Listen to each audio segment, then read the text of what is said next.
Om Swastiastu pemirsa Bali TV, jumpa lagi dengan saya Heni Shanti di acara Bali Now, dan kali ini Bali Now kedatangan tim dari Rescue Animal Tabanan. Nah, kita mau membahas banyak hal tentang binatang-binatang buas atau binatang-binatang yang membahayakan. Langsung saja kita sapa. Om Swastiastu. Om Swastiastu. Punapi Gatre. Akhirnya datang lagi ya. Waktu itu udah lama banget membahas tentang binatang-binatang yang dilindungi dan yang buas ya. Buas ya, seperti yang ular, berbisa. yang berbisa juga. Oke. Nah, sebelum kita ngobrol banyak, bisa perkenalkan kembali kepada pemirsa Bali Now anggota tim RAT ini. Ya, baik. Terima kasih atas waktunya. Saya sendiri di sini namanya Astrid. Saya di sini ke jabatannya dari RAT, Rescue Animal Tabanan, sebagai ketua. Dan ini di sebelah saya Beli Dek Rai dari Gumrih. Beliau jabatannya itu sebagai tim lapangan. Dan yang yang skillnya memang di bidang ular lah terutama. Oh, khusus ular ya? Iya. Dan di samping saya Beli Mang Sucipta. Beliau di sini selain jadi tim lapangan, tim rescue ular, dia juga ahlinya, kan semua masing-masing ada skillnya. Dia di madu atau di lebah. Oh, khusus lebah itu ganas juga itu ya, lebah yang nggak boleh macam-macam juga ya, berbisa. Di masyarakat. Ya, lebah itu kan ada di pojok-pojok rumah biasanya juga. Tapi yang berbahaya kan yang jenis dorsata yang menyerang sering. Kalau di Bali masyarakat. dibilang nyaman dendeng air. Iya. Itu yang memang betul-betul lebah liar, tidak bisa diternakkan, ya. Berbahaya sekali. Waduh, nanti harus dijelaskan secara detail ya. Nah, bisa dijelaskan pada pemirsa Bali Now, RAT ini apa? Rescue Animal Tabanan. RAT itu Rescue Animal Tabanan, kita bergerak di bidang rescue. Itu pun rescue khususnya di bidang reptil, terutama ular. Jika ada selain ular, seumpamanya ada biawak gitu, ada pokoknya selain biawak, kita tetap dipanggil oleh warga atau laporan warga. Terutama kalau jika kita tidak dipanggil, kita juga tidak tahu. Itu terutama orang-orang yang berada di ladang atau di sawah, lagi lagi kegiatan di sawah, menemukan ular. Beliau itu kan tidak bawa telepon mamanya nih ke sawah, itu pasti dia melapor dulu ke klien atau siapa, kemudian kontak kita salah satunya ada di salah satu klien, akhirnya kita ditelepon, baru kita menjajaki itu eksekusi lah. Eksekusi ya, langsung ke tempat tempat binatang itu. Biasa di sawah-sawah ya. Iya. Oke. Bukan sih, karena kita seperti RAT Rescue Animal, jadi kita bukan mengusus ke reptil aja. Dulu memang kita bergerak di reptil rescue, penyelamatan reptil. Tapi sekarang kita lebih karena mempersatukan ya, istilahnya penghobi. Jadi kita membuat kelompok baru yang bukan sih baru, udah berdiri 2 tahun ya. 2 tahun jadinya ke animal. Jadinya kita semua kita rangkul di Tabanan, menjadilah bentuk Rescue Animal Tabanan. Kalau lebih gini lah. Kalau di Balinya nyelamatin binatang. Binatang ya, segala jenis binatang ya. Gitu. Berarti awalnya kan cuman yang melata, yang berbisa gitu. Itu berapa tahun sebelum akhirnya sekarang membuat RAT ini? Kalau dari untuk reptil, ya saya pribadi memang dari keturunan. Dari kakek yang pencinta binatang sih. Ya. Terutama reptil, jadinya kita melihat perkembangan di Bali lah sekarang gitu kan, banyaknya komunitas, kenapa kita tidak rangkul aja untuk menyelamatkan binatang itu. Iya, karena dan banyak kasus. Juga kenal selaku orang Tabanan asli marga kan, selaku gini dia sebagai ketua, jadinya kita dirangkul untuk membentuk suatu RAT ini. Iya, betul. Apalagi sekarang banyak juga masyarakat yang kurang paham bahwa ada binatang yang dilindungi, gitu. Maksudnya baik memelihara, tapi karena ketidaktahuan akhirnya entah bagaimana aturan pemerintah akhirnya terkena hukuman atau apa gitu. Berarti di sini juga memberikan edukasi itu. Iya, itu yang kita utamakan di edukasi yang kita ke masyarakat, terutama ke anak-anak tingkat menengah ke atas. Kalau anak-anak SD kita belum berani masuk karena masih menirunya itu loh. Kita takut memberikan edukasi yang lebih mendetail. Paling nggak kita menunjukkan seperti ini. Kalau kita memegang itu sangat riskan karena anak-anak SD itu lebih apa ya? Menirunya itu loh. Ya. Makanya kita masuk ke anak SMP, SMA yang di pramuka terutama yang lebih sering kontak di alam. Gitu. Nah, kalau untuk yang madu begitu, yang nyawan begitu, gimana itu ininya? Edukasinya kepada masyarakat. Kadang-kadang kan kita nggak tahu di rumah itu ada apa namanya sarang lebah gitu. Ya. Terus kita ngawur gitu, nggak tahu kalau itu berbahaya. Gimana memberikan edukasi kepada masyarakat? Begini, kalau masalah lebah, terutama kalau yang jenis apis, kan lebah itu kan banyak jenisnya. Ada yang apis cerana, ada yang dorsata. Jadi yang paling berbahaya itu kan jenis dorsata, yang lebah hutan loh. Kadang-kadang lebah yang sering bikin ulah itu kebanyakan yang jenis dorsata. Yang bentuknya gimana ya? Gede ya? Kalau di alam dia gede sarangnya, bergelantungan di pohon tinggi sekali. Tidak bawa contoh. Oh, sekarang nggak bawa contoh lebahnya ya? Bisa. Bahaya di Itu kadang-kadang kalau lebah yang jenis itu biasanya orang tuh diserang yang kebanyakan yang bekerja di ladang, misalnya di sawah. Ya kemungkinan lebah itu datang kan kemungkinan di muter-muter kan di samping penduduk tuh kan, karena nggak tahu kan ditampar itu kan. Nah ditampar kan iya, betul. mati dia, terus racun yang ada di dalam perut lebah tuh keluar dia, toksinnya. Oh jadi temannya tuh balas dendam. Ya, jadi karena toksinnya keluar, jadi diciumlah oleh anggotanya. Langsung udah diserang. Ya. Gitu Itu ya? nggak nyampe Kak, sekitar 4 menit, 5 menit udah datang semua anggotanya menyerang. Ada kejadian sampai Sering, yang diserang hampir meninggal? sering. Sampai meninggal ada? 1 bulan itu kira-kira kita dapat panggilan sampai 5 kali. Wih, Ya, sering itu ya? kebanyakan yang diserang warga yang sedang bekerja di ladang atau di sawah itu. Jadi kita dipanggil, nah pas dia disengat itu kan panik ya Bu, panik ya, jadi larinya nggak karuan. Kadang-kadang ada jurang, kadang-kadang ada selokan itu kan dia kadang-kadang jatuh dulu. Tetap juga diburu sama lebah sampai masuk rumah sakit gitu. Oh, gitu. Itu kita sering dapat panggilan untuk menghilangkan sarangnya. Iya. Itu jaraknya dekat ya, nggak sampai 1 kilo, paling 100 meter. Oh, gitu. Artinya dengan orang yang disengat itu. Iya, Itu tapi berbahaya kalau lebah. bisa meninggal juga ya? Iya. Bisa kalau Karena terlalu banyak. saking Terlalu banyaknya banyak ya. yang nyengat ya karena diserang. Kan tergantung Iya, imunitas betul. tubuh Imun. orang yang disengat. Kalau memang masih kuat ya bisa ditangani. Kalau udah lemah itu ya kemungkinan bisa terjadi meninggal. Oh iya, karena sering terjadi juga Iya, ya sampai betul. meninggal ya. Iya. Ya itu ngeri juga ya. Nah, Rat ini memang fokusnya ke apa pada hewan ular aja? Di saat musim-musimnya. Nah, kayak sekarang kayak musim hujan, gimana ini? Kan banyak kasus, biasanya Ya. kasus seperti apa itu yang ditangani oleh Rat? Sebenarnya kasus tidak, kasus dalam Panggilan arti warga. kasus untuk kejadian baik gigitan. Sebenarnya tidak, cuma kita dalam arti rescue itu ular yang masuk ke Halaman. pekarangan rumah atau di tempat aktivitas warga. warga yang setiap hari beraktivitas seperti kebun itu kan, kalau di Bali seperti Tabanan itu warga banyak yang beraktivitasnya di kebun. Jadi di kebun itu ya sekarang mungkin ularnya itu tempatnya yang terusik, jadinya dia keluar mencari tempat yang lebih nyaman untuk bersarang itu kan. Dan seperti dibilang tadi musim hujan. Kenapa musim hujan banyak keluar? Kan itu kan. Nah, karena seperti pelajaran kita kan reptil kan berdarah dingin ya Pak ya. Iya. Berdarah dingin. Jadinya suhu di bulan penghujan itu kan otomatis di luar dingin. Jadinya dia mencari tempat yang lebih hangat untuk menstabilkan suhu tubuhnya. Ya, makanya dia masuk ke dalam rumah karena dia mencari tempat yang lebih hangat untuk stabil tubuh. Dan di saat bulan-bulan Juli, Juni itu musim reproduksi dalam arti musim kawinnya. Reptil itu di sana dia akan banyak masuk ke dalam rumah. Oke. Kenapa dia masuk ke dalam rumah? Mencari makan.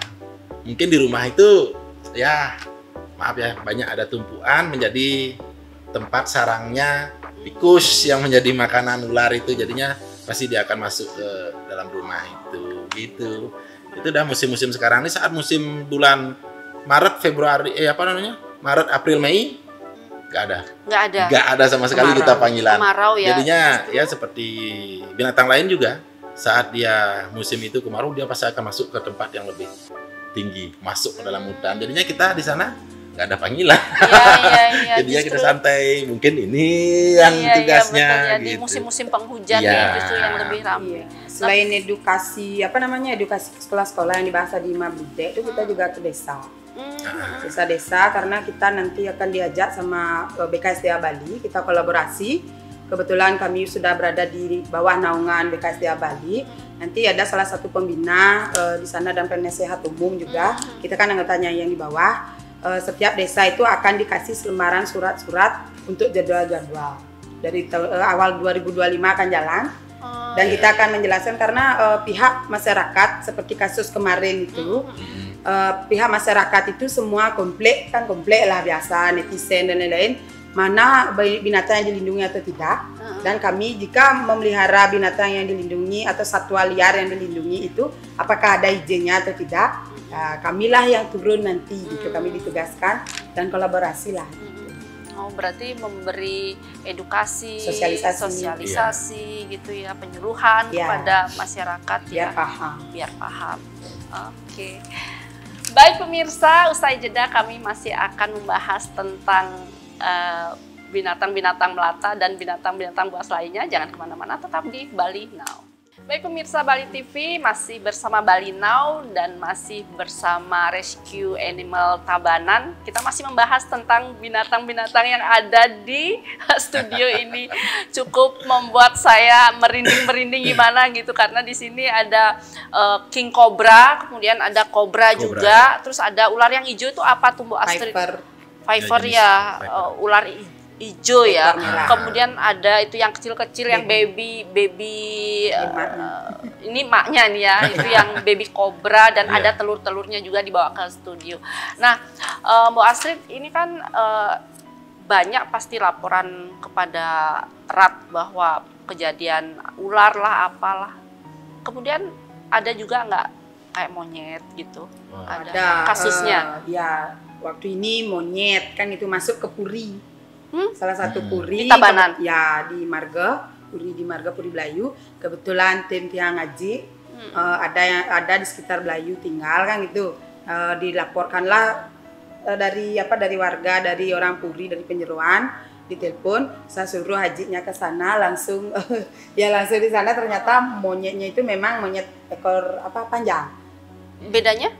Ada beda, kan? kita beda-beda kok di setiap spesiesnya itu. Gini tuh ada beda-bedanya. Di samping rescue juga kadang-kadang kita selaku pencinta ya, yang bergerak di bidang animal binatang ini bukan rescue aja. Kadang-kadang kita dapat penyerahan, dari damkar, dari salah satu pihak yang mungkin perburuan liar ya sekarang ya. Anaknya masih hidup, jadinya nggak bisa memelihara, diserahkanlah ke kita. Makanya kita sekarang dengan kelompok ini mau membentuk yang namanya konservasi, gitu loh, tempat konservasi gitu. Binatang-binatang yang semua kita dapat atau kita rescue, kadang-kadang pertanyaan dari warga, dibawa kemana? Apakah dilepas lagi? Kan gitu kan, itu biasanya. Apalagi kita di 3 bulan belakangan ini kita mendapat, saya pribadi ya, yang di lapangan ini, kita dari RAT juga bekerja sama dengan salah satu kelompok pecinta reptil juga, mendapat panggilan kurang lebih penangkapannya ini sekitar 30-an sarang. Mungkin yang seperti dilihat, ngapain ada sampah di depan kita. Ini adalah sarangnya, sarang king cobra, daun bambu ini.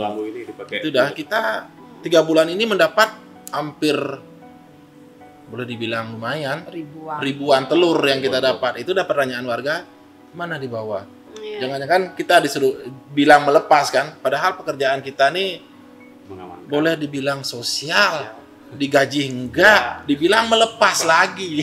Ya kalau kita melepas dapat cuan kan oke lah. Betul. Gitu kan. Makanya kita sekarang dari kelompok ini membentuk yang namanya konservasi. Jadi di salah satu wadah konservasi itu kita bisa di sana mengontrol populasi. Kan tempat konservasi itu istilahnya mengontrol kelestarian ya. Jadi di mana kita di sana mengembangbiakkan, nanti suatu saat mungkin keseimbangan ekosistem nggak terjaga, mungkin itu yang kita lepas, kan gitu kan? Dilepas. Tapi juga ya. King cobra pasti, kalau orang nggak takut pasti king cobra dilepas. Padahal king cobra di alam tuh ada fungsinya juga. Itu apa tuh manfaatnya masyarakat dia biar tahu? Istilahnya king cobra itu menyeimbangkan populasi ular yang lain karena makanannya itu ular gitu. Dia kanibal. Khusus Tapi yang king cobra. King cobra doang. Tapi yang ular yang lain ada juga yang memangsa sesama jenis. Tapi tidak seperti king cobra yang mengusus. Dia cuma makanannya ular sama biawak aja. Oh, khusus itu aja ya? Itu aja. Dibilang king cobra makan tikus, makan ayam. Enggak. Tidak. Inilah kobra yang mau makan, makanya kita bawa contohnya kan. Nah, itulah tujuannya kita di sini bikin konservasi. Jadinya king cobra itu mengontrol ular yang lain. Gitu. Betul. Ngeri juga ya. Tapi biasanya kan kita wajib tahu nih, biasanya di tempat-tempat seperti apa aja sih king cobra ini biasanya berkembang biak gitu loh. Selain di rumah, seandainya di halaman yang penuh sampah seperti apa gitu. Pasti dibilang tadi sampah. Iya. Padahal tidak, ular tuh senang bersih. Oh iya. Iya. Justru itu kita pelajaran sampah yang kita. Seperti apa dong tempatnya? Kita belajar di alam ya. Belajar di alam bukan di atas buku. Istilahnya mungkin dari kecil kita sudah ditanamkan oleh orang tua. Itu kamu udah dibuat ada lipi. Sakit dari kecil, mindset kita udah dicuci ular kan gitu kan. Padahal ular itu nggak suka di tempat yang lebih yang dibilang gelap, lembab, itu enggak. Karena ular itu perlu sinar dia. Selama kita rescue, istilahnya panggilan dari warga, itu kebanyakan pinggir jalan, pinggir rumah, dia bersarang di pinggir sungai yang tempat lalu lalang orang di jalan gitu, makanya dilihat gitu kan. Dan bambunya pun dicari bukan bambu yang lebat banyak, enggak. Dia perlu sinar, jadi bambu yang rumpunnya jarang. Dia sinarnya masuk gitu kan. Iya. Tapi kebanyakan ular king cobra itu pasti di pinggir sungai. Di pinggir sungai karena di saat dia bersarang, bersarang itu selama 3 bulan. 3 bulan dia proses mengawasi, menjaga. Ular tidak ada mengeram. Menjaga itu dia cuma minum aja. Minum air, minum. Setelah sekian bulan, itu insting alami yang ular yang sangat saya akui memang sangat bagus. Sebelum anaknya lahir, induk akan kabur. Biar dia tidak memakan anaknya. Itu insting alami keibuannya. Iya, bener, dia kabur dulu sejauh-jauhnya, anaknya lahir, biar tidak tahu itu anak saya, mungkin. Dia akan makan itu. Makan anaknya itu. Dia akan makan anaknya. Makan jika anaknya ketemu. juga. Iya, jadinya makanya dia seperti kita dari kelompok juga mengadakan edukasi ke masyarakat yang sekarang menjadi istilahnya polemik di masyarakat antara kita penggiat pelestari dan penyelamat dengan masyarakat yang awam di bidang ini, gitu kan. Makanya kita sekarang di sini itu di RAT mengedukasi untuk perburuan liarnya ini. Ya, mungkin di 10 tahun lalu mana ada kita mengenal yang namanya ini kan? Iya, betul. Nggak ada. Tapi memang king cobra ini memang king cobra Bali. Cuma di daerah-daerah mana penyebutannya beda. Kalau di daerah Tabanan di utara disebut selan bukit. Kalau di baratnya lagi selan bebetan. Bukan selan apa namanya? Di daerah Penebel selan bebetan. Ada selan pandan gitu kan. Banyak penyebutnya. Gitu. Iya. Menurut orang tua dulu. Itu yang kita gerakkan sekarang untuk perburuan liarnya. Karena seperti yang saya bilang tadi, kenapa dia mencari di pinggir sungai untuk minum, jadinya anaknya itu semua reptil. Saya bilang semua reptil ya. Setelah dia lahir, dia akan mencari air. Pasti ke sungai itu. Jadinya di sungai itulah biawak. Anak-anak biawak itu yang akan memangsa. Seperti ini mungkin jumlahnya hampir 50-an ya. Menetas ke sungai, di biawak yang kecil itu dah. Yang memangsa, yang kecil-kecil. Jadi saling memangsa ya. Rantai makanan. Pelajaran dari SD, rantai makanan. Iya, kalau itu sampai makanya itu kita jaga gitu loh. Pantesan kadang-kadang memang harus dilepas gitu ya. Ada dilepas, tapi sekarang terus terang untuk belakangan tahun-tahun inilah kita di pencinta terus khususnya di RAT belum kita melepas ini. Belum. 2 tahun ini belum. Dari sekian, berdirinya RAT kan baru kan? Iya. RAT baru 2 tahun ini. Dari sebelumnya kita tidak melepas yang namanya king cobra karena ekosistemnya belum terjaga sekali. Jadinya kita bikin konservasi dulu di rumah, mati ya mohon maaf ya, mati-matilah di rumah. Karena situasinya, sangat nggak bisa kasih makan. nggak bisa ngontrol, gitu ya. loh.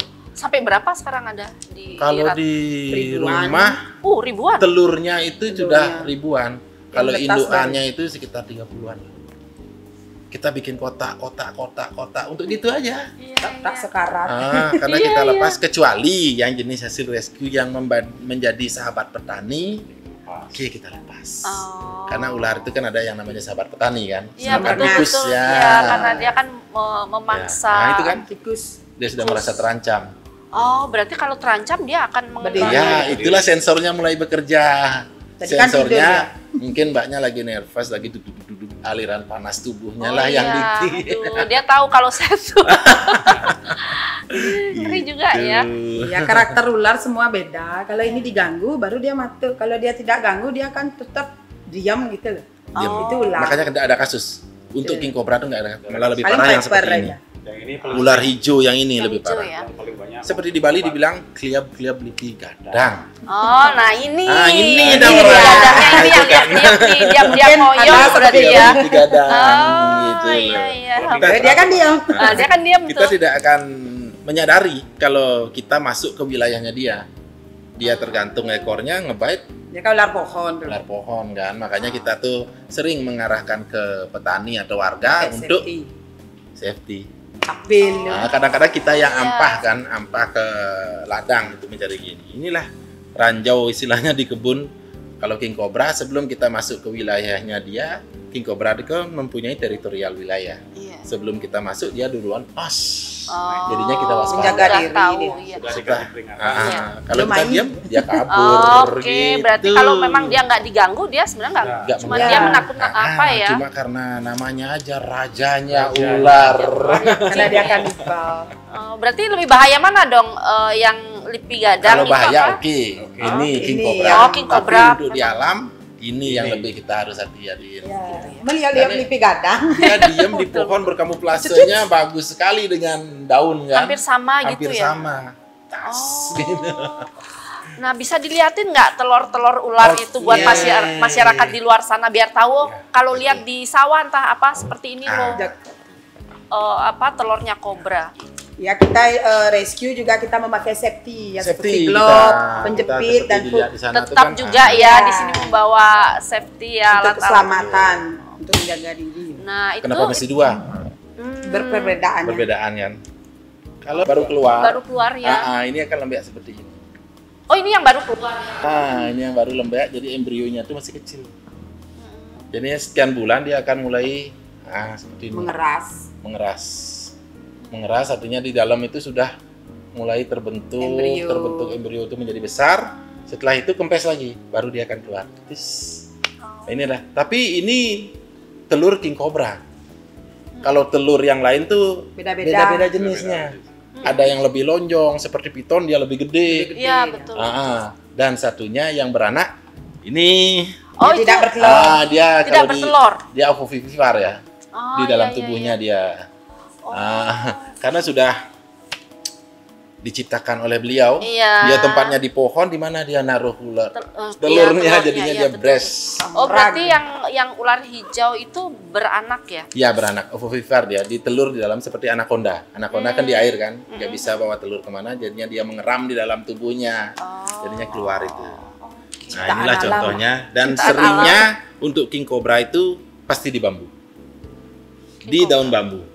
Bahaya juga ya, ada pohon bambu Tapi ya, kita harus melihat, waspada juga. Harus melihat. bukan bahaya di Bukan daun bambu. semua. Bambu Ya. itu sangat penting juga, yang di pinggir sungai itu sangat Ya, penting untuk terjadi abrasi abrasi. kan, sangat penting adanya kan gitu kan. Tapi kalau kita untuk sarang itu kelihatan jelas loh. Kalau kita memperhatikan, kok di hutan ada yang nyapu bambunya kan gitu kan, biasanya pertanyaan itu dah.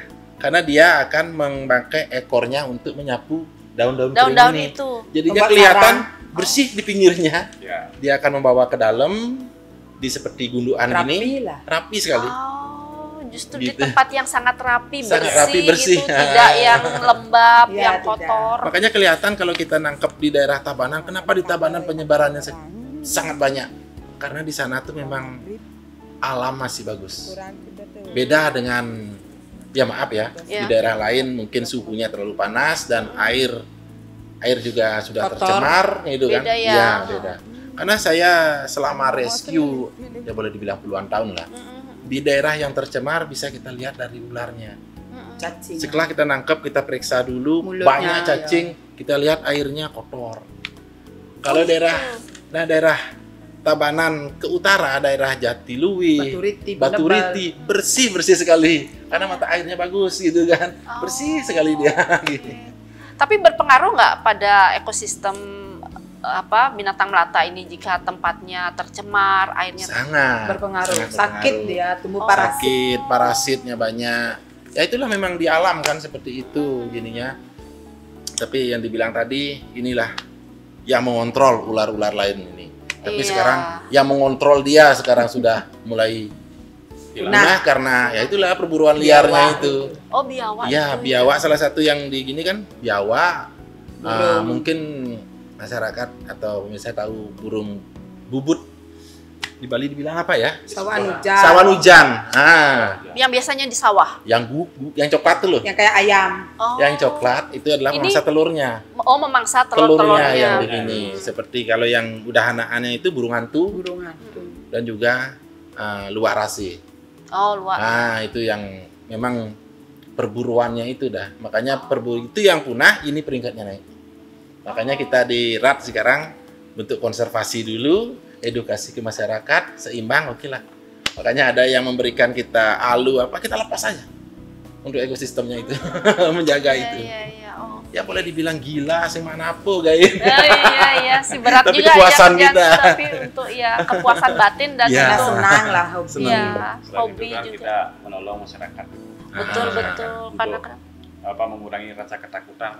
Iya, itu yang penting. Kadang-kadang masyarakat kan memang kurang paham gimana cara jika ada ular masuk rumah tuh gimana cara. Makanya kita nanti edukasi. Di Madu juga kita di sana syukurlah Allah memberikan rezeki untuk di Madu. Iya. Jadinya kita ambil madunya, makanya kelompok ini kita ambil, kita rekrut lah dalam arti untuk penyiimbangan itu madunya kita. Ya, dijual ya.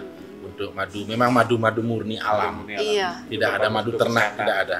Edukasi juga ya, edukasi perbedaan madu yang dicampur atau dan sekarang makanya tadi madu nggak ada musim. Sekarang belum ada madu. Kalau hujan-hujan. Kalau udah musim bunga, di musim kering dia bunganya naik, dia yang punya pekerjaan. Ya. Tapi memang tidak dikembangbiakan kan itu. Bisa. Jadi secara alami gitu. Bisa. Kalau yang bisa dikembangbiakan itu kan jenisnya yang habis celana.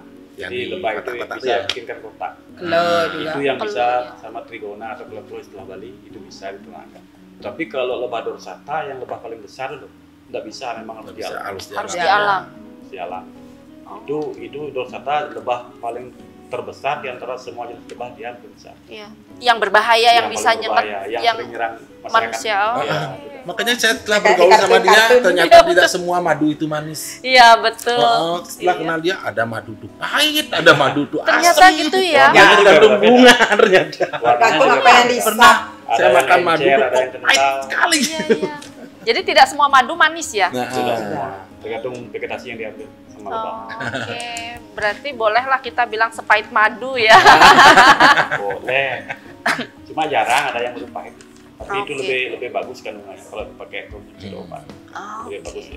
Oh iya. Wah. Tapi memadu yang paling bahaya ya. Iya, itu yang bahaya tuh jangan itu. Itu bisa sepahit madu itu. Enggak disengat tawon aja. Oke, nanti kita lanjut ke segmen ketiga nih. Baik pemirsa, kami kembali usai jeda, jangan kemana-mana, tetap di Bali Now.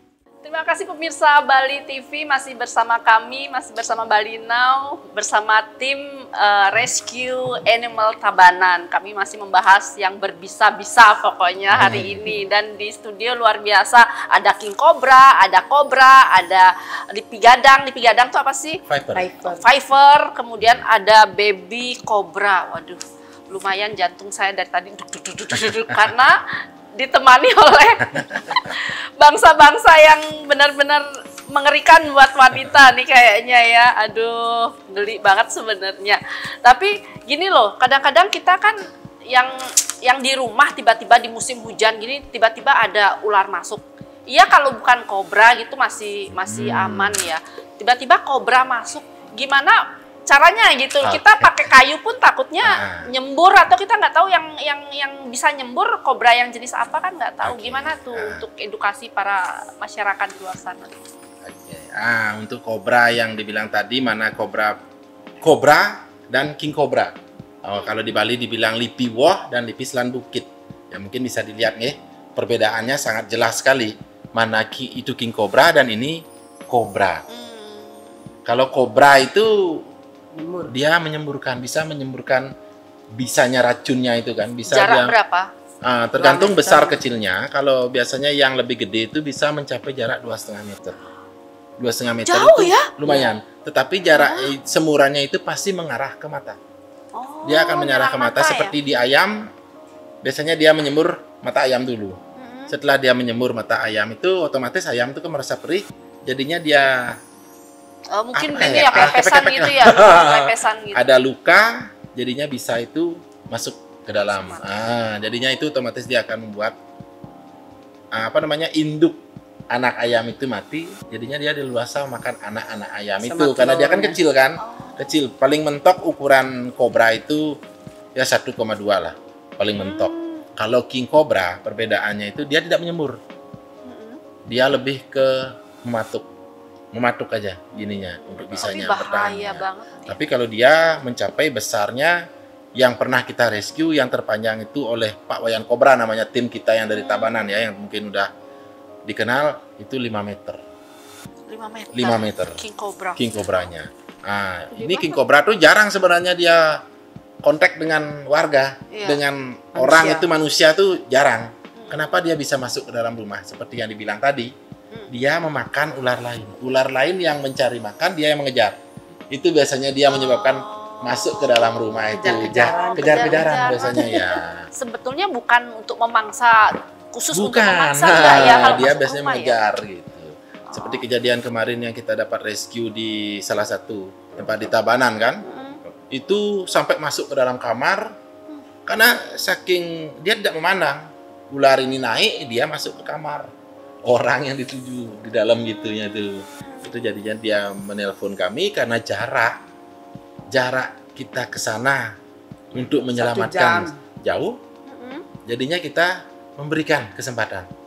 Dalam arti silahkan ular itu maaf, karena sudah terlalu mengancam. Kalau seandainya tempatnya ya mungkin aman di gudang, masuk tutup aja pintu, kita bisa dipanggil sampai di sana, kita bisa merescue untuk memindahkannya kan gitu jadinya. Boleh, tapi ya saran kita ya selaku di sini, setelah membunuh itu jangan sembarangan untuk membuangnya. Nah itu gimana? Kadang-kadang kan kita ngawur aja buang di tempat sampah gitu, gimana? Ya kalau kita bisa dalam arti membunuh itu pas kita menghancurkan yang namanya kantung bisa. Kantung bisa ular kan ada di sini kan, bukan di body. Dia di kepala. Di kepala? Makanya di atas mata yang menghubungkan ke taring. Kalau itu pecah, oke lah. Kalau itu tidak pecah, kita buang sembarangan. Ya maaf, ke sungai kayak ke jalan atau ke tebel. Kita di Bali kan banyak punya tebel kan gitu kan. Kita buang ke sana. Nanti dia setelah menjadi tulang, kita injak. Otomatis racunnya masuk. Iya. Bahaya juga. Makanya biasanya sering terjadi kemungkinan batis besar, kaki besar tiba-tiba kemungkinan nginjak apa gitu ternyata biar tidak kita maaf ya tetangga dah ternyata mungkin seperti itu bekas bisa ular. Iya. Dan juga sering juga di masyarakat juga membilang ular masuk rumah, kita kepercayaan Bali. Saya bangga kok dalam arti kepercayaan bahwa ular itu disakralkan untuk perlindungan populasi, saya anggap. Tapi untuk disakralkan dalam hal mitis bisa juga, karena kita percaya ini adalah kendaraan jiwa kan gitu kan.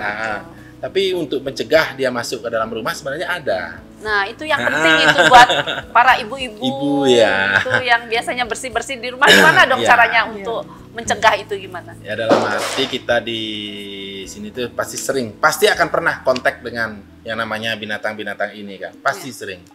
Apalagi kita punya anak-anak yang ikut di pramuka, janganlah dibekali garam ya. Mungkin mitos itu kan yang sering tersebar bahwa ular takut dengan garam. Kalau kemah zaman dulu ya. Kemah makanya itu udah kita masuknya seperti yang kita lihat. Kenapa sih ular tuh terus melet-melet? Nah, itulah sensornya. Sensor ular yang namanya mungkin di bahasa gininya Jacobson ya. Ada itu sensor yang untuk dia mendeteksi di mana dia berjalan, di mana dia mencari tempat. Nah, jadinya garam itu tidak berpengaruh. Yang berpengaruh untuk merusak sensor pada ular itu adalah cairan karbol. Wangi-wangian. Bukan wangi parfum, tidak. Wangi yang menyengat. Yang menyengat. Makanya kita di rumah itu seringlah bersih-bersih pakai cairan karbol lah. Karbol itu kita siram, bersih-bersih. Jadi ular itu tidak. Jarak berapa meter dia nggak mau masuk biasanya? Ya setelah kita teliti melakukan pengetesan itu kita pakai pipa. Waktu ini pipa yang panjangnya 6 meter kita taruh, kita masukin dia di sini, sensornya itu bisa mencium. Dia sudah terbalik gitu dia ya. Makanya dari masyarakat juga kita pasti punya pembuangan di rumah itu, saluran air yang menuju ke selokan. Biasanya mungkin bisa di kloset ada kan gitu kan, seringnya kita temukan. Itu terjadi. Gimana itu? Dah pembuangan itu dah biasanya tempat masuknya dia. Kita biasanya pembuangan di belakang lah, di sini lah, langsung ke di sanalah kita pembuangannya. Mungkin kita bisa akali, bikin tutup yang membuat bisa keluar tapi masuk tidak bisa. Biasanya itu penghubungnya. Ada klepnya gitu menjadi masuk ke dalam itu. Dan untuk di dapur biasanya yang paling sering kita rescue, yang kita dapatkan di bawah tabung gas. Kan ada di bawahnya lubang. Lubang itu di sanalah biasanya dia itu. Bukan hangat, dia lembab yang menyebabkan kehangatan. Biasanya seperti contoh ini dah. Dia di bawah basah. Tapi basah dibekap, dia akan menjadi hangat. Nah, di sana biasanya. Bahaya juga di dapur ya. Makanya kita sarankan dalam di sana tuh pakailah seperti bata di bawahnya itu, biar ada rongga. Yang sering juga di kulkas, di mesin belakangnya itu, nemplek di tembok. Pasti kita naruh kulkas tuh flek di tembok gitu kan, di sana tuh hangat. Kenapa di kap mobil juga bisa ada hangatnya, itulah yang dicari gitu. Di tempat-tempat juga. Di motor ya. Berarti di tempat-tempat yang nggak terduga juga dia bisa. Itu udah mencari kehangatan, menstabilkan suhu tubuhnya itu. Sering terjadi di pelangkiran juga kan, dia mengejar tikus. Tikus biasanya juga. Karena di sanalah kita sering-sering lah kita melakukan bersih-bersih rumah. Dalam arti boleh ada biasanya bilang lipi, ular masuk ke dalam rumah, kita mencaru. Dalam arti mencaru itu boleh sih, membersihkan pekarangan kita. Ini bersihkanlah pekarangan kita dari secara dari tumbuhan-tumbuhan. Salah tikus. Seperti dibilang tadi, di musim bulan Juni-Juli, kalau kita membunuh ular biasanya di rumah kan, yang lain akan datang. Banyak tuh sering kita temukan. Karena di saat musim birahinya itu dia akan mengeluarkan cairan birahi gitu loh. Sama seperti anjing, gitu kan, mengeluarkan cairan birahi, pasangannya itu akan mengendus. Apalagi ular, sensornya itu banyak, panjang dia sensor untuk mengendus itu, gitu kan. Jadinya mungkin yang dibunuh pasangannya cewek, mengeluarkan cairan birahi, itu nggak kita bersihkan, pasti ular nantinya yang lain datang untuk mencari terus, bukan itu yang hidup lagi, bukan pasangannya itu mencari. Makanya kita setelah membunuh itu usahakan kita cuci di mana kita membunuhnya itu. Kita cuci, bersihkan pakai cairan apa biar tidak ada cairan bau birahinya itu yang disensor oleh temannya. Oh, ternyata itu ya. Kadang-kadang kan jangan membunuh nanti datang atau hidup, ularnya hidup lagi gitu, akan datang. Ternyata itu ya. Berarti masyarakat benar-benar harus tahu nih bagaimana yang harus dilakukan untuk kebersihan di rumah. Karena kita juga di sana penanganan kita juga pentingkan di masyarakat tuh. Gimana sih penanganan pertama kalau kita ke kebun digigit ular? Karena kita tidak tahu kan ular yang menggigit itu apa, kan itu kan. Mungkin kita langsung aja membahas tentang itu kan. Seperti ular hijau, ular king cobra. King cobra sih jarang, seperti yang bilang tadi jarang. Yang ini kasus yang paling banyak nih. ular hijau tuh yang ular paling sering hijau, di sawah ekor merah, ya. Di pohon. Di Bali ada 3 ular hijau. Kalau di Bali itu sebenarnya ada jenis. 3 jenis ular hijau ya. Ada yang namanya ya bahasa gininya fan snake gitu lah, yang kepalanya runcing. Kalau di Bali dibilang lipi pucuk. Nah, dia warnanya hijau. Iya. Ada Biasa juga di pohon. dibilang ular busung. Dia lebih gede hijaunya. Lebih gede, dia biasanya diam di atas pohon, di apa Tinggi, namanya tempat ular tinggi. busung. Iya. Di pohon kelapa dia misalnya diam. Nah ini yang paling Mematikan berbisa. nggak? Enggak, itu yang tidak berbisa keduanya. Ini Dan aja yang mematikan. ini yang mematikan. Hanya ini. Nah, yang ekornya merah itu kan. Oh, pokoknya ular hijau yang ekornya merah. itu Ekornya merah. Sangat bahaya. Iya. Makanya kita biasanya ditanya, gimana sih cara membedakan ular yang berbisa? Kita iya. tidak bisa. Oh, nggak Tidak bisa menjelaskan. Dari warna, seperti yang dia bilang tadi, ada warna hijau yang tidak berbisa, gitu kan. Dari segi kepala, segitiga, ada juga itu bulat, nggak berbisa. Kita nggak bisa, kita harus mengenali. Kalau di Bali itu, maaf, setelah kita pelajari di lapangan, paling banyak Bali mempunyai 47 jenis Ular berbisa. 7 diantaranya berbisa mematikan. Cuma 7 aja punya berbisa mematikan, gitu. Nah, tadi bilang, kalau digigit tuh gimana sih? Kita bisa mengenali dari luka yang kita dapati. Ya kalau kita menemukan apa sih yang menggigit kita, kalau enggak kita nggak bisa memprediksi ular apa. Tapi yang bisa kita lihat tuh dari luka. Kalau ular yang tidak berbisa itu akan mempunyai luka yang sangat banyak, gigi yang sangat banyak, seperti tusuk jarum tuh banyak sekali. Kok bisa? Karena dia ular tidak berbisa itu tidak mempunyai taring. Jadi gigi yang di dalam-dalam itu banyak sekali, karena ular gini tuh hampir mempunyai 150-an gigi yang tidak berbisa gitu kan. Kalau ular berbisa, dia pasti mempunyai taring.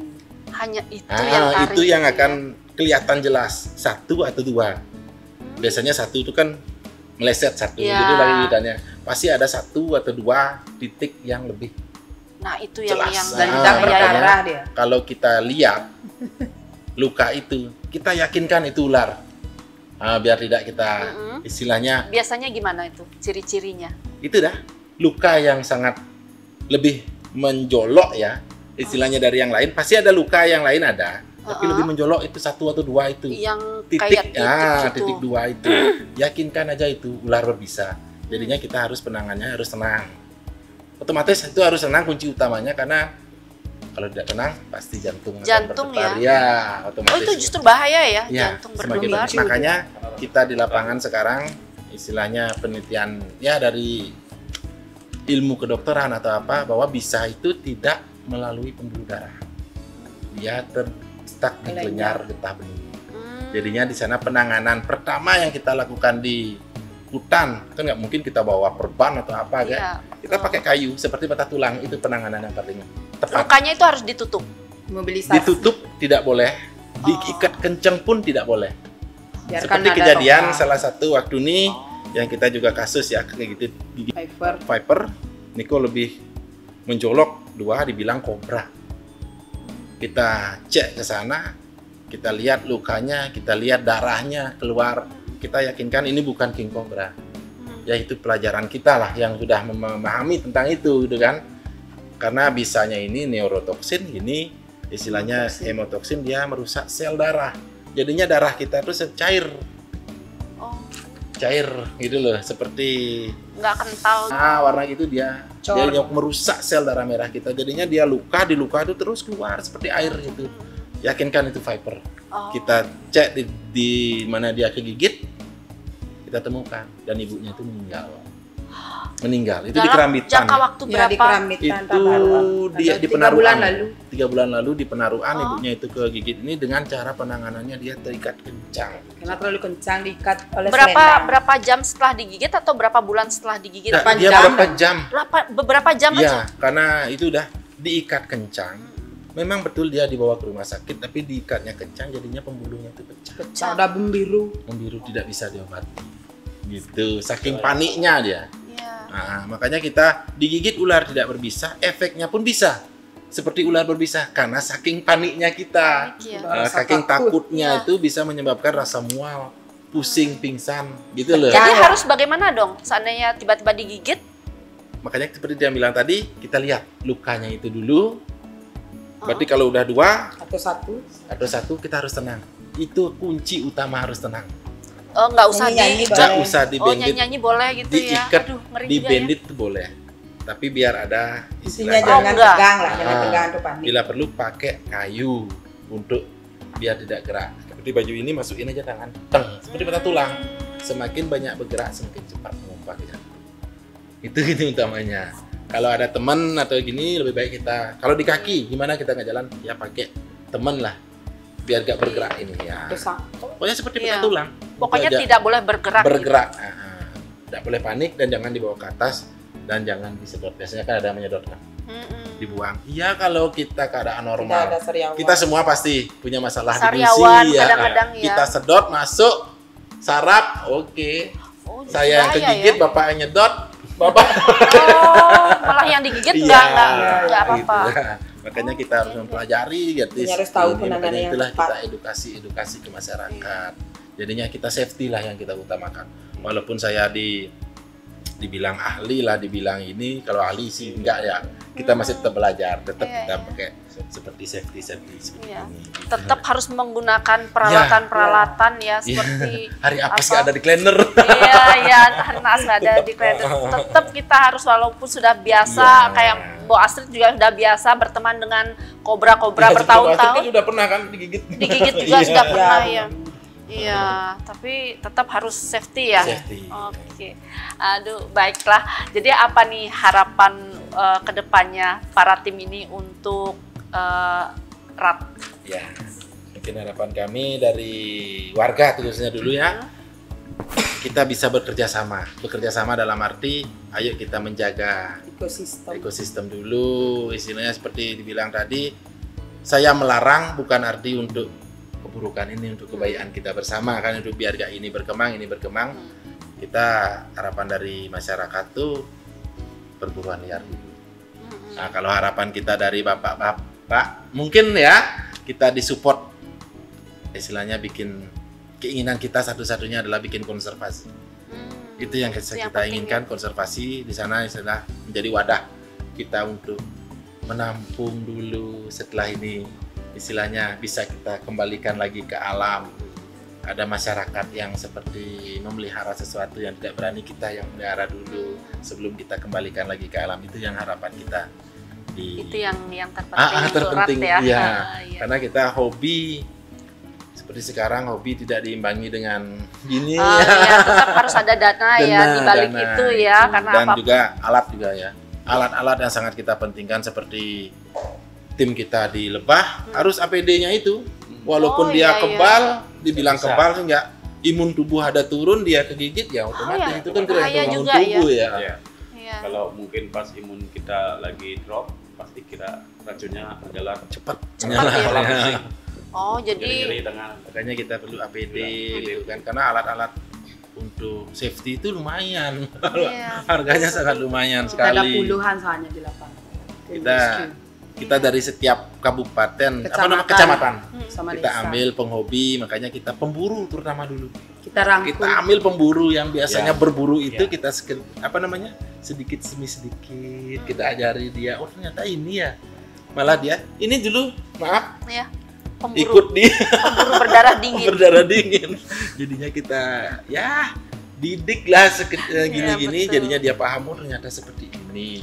Di 4 tahun yang lalu di tempatnya dia hampir 2.378 telur yang saya dapat di wilayahnya dia. 2.000 loh. Terbanyak. Daerah mana itu? Daerah Selmadeg. Timur khusus. Oh iya. Paling banyak saya dapat di waktu Covid. Sangat-sangat banyak di sana. Iya. Waduh. Jadinya kita memberikan edukasi, buktikan 1-2 tahun lagi sekarang sama sekali nggak pernah melihat. Karena dia menjaga biawak, burung bubut itu dijaga. Sekarang kalau di kampung saya sendiri sudah banyak kelihatan biawak. Jadi untuk perkembangan itu yang mengontrol populasinya. Kontrol ya.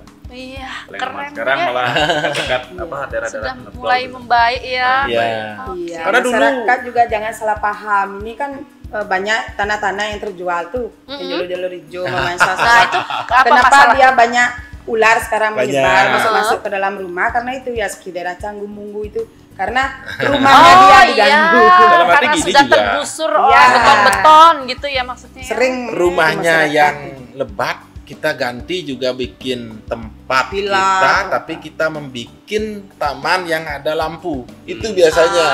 Apalagi musim sekarang ini, musim penghujan dan suhu dingin seperti bilang tadi, ada lampu di taman pasti Viper atau Pasti Lipi suka. Poleng. Lipi Poleng, ya. Itu akan mencari ke sana, dia mencari hangat. hangat-hangat. Kita yang membuat tempatnya di rumah. Makanya kita biasanya ke masyarakat itu penghubung biasanya ke dalam rumah. Ada pohon, Rumah jarak. ada pohon yang menghubungkan ke atap atau ke jendela, Itu lebih yang baik itu kita bahaya. potong. Jarak Gitu. lah, Jarak, kasih kita Betul, jarak betul, ya. betul. Gitu. Wah, keren juga Asik ya? kegiatan. Asik loh ternyata membahas tentang reptil-reptil ini dan kegiatan dari Rat luar biasa. Akhirnya benar-benar bisa membantu memulihkan ekosistem. Iya. Iya, aduh luar biasa. Matur Suksma sudah hadir di Bali Now ini untuk Iya. memberi pencerahan kepada kita semua dan juga masyarakat di luar sana. Semoga Iya. kedepannya Rat semakin sukses untuk menangani hal-hal yang mungkin sering terjadi di masyarakat. Iya, matur Suksma. Baik pemirsa, itu tadi bincang-bincang kami. Semoga apapun hal-hal yang kami bincangkan tadi mampu memberikan edukasi pada kita semua. Saya Heni Shanti, jumpa minggu depan. Salam Bali Now. Om Santi, Santi, Santi Om.